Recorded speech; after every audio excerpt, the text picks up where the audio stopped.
Sa gitna ng makinakaharap niyang reklamong katiwalian, sinuspindi muna ng Malacanang bilang chairman at CEO ng ERC o ng Energy Regulatory Commission si Jose Vicente Salazar.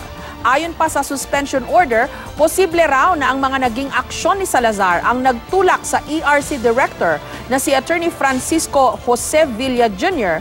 na kunin ang kanyang buhay. May report si Salima Refran.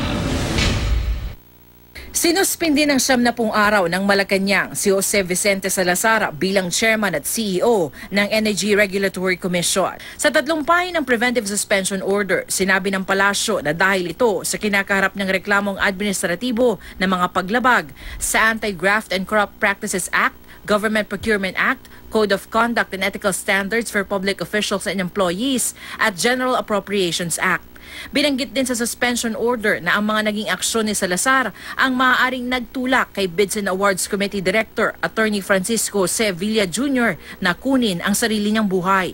Magsasagawa ang Office of the President ng investigasyon sa mga reklamong ito.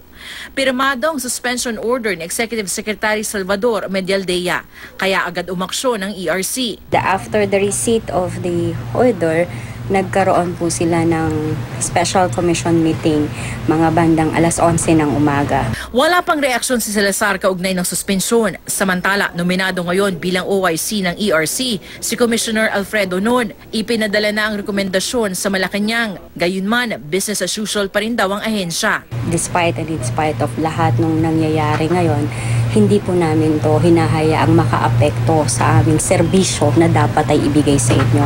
Ang Malacanang kinumpirma na ang appointment ni Non bilang OIC ng ERC. Sabi ni Pangulong Rodrigo Duterte, hindi pa tapos ang kanyang pangakong alisin ang korupsyon sa gobyerno. I have fired about 96 to date. Mostly guys in the regulatory bodies.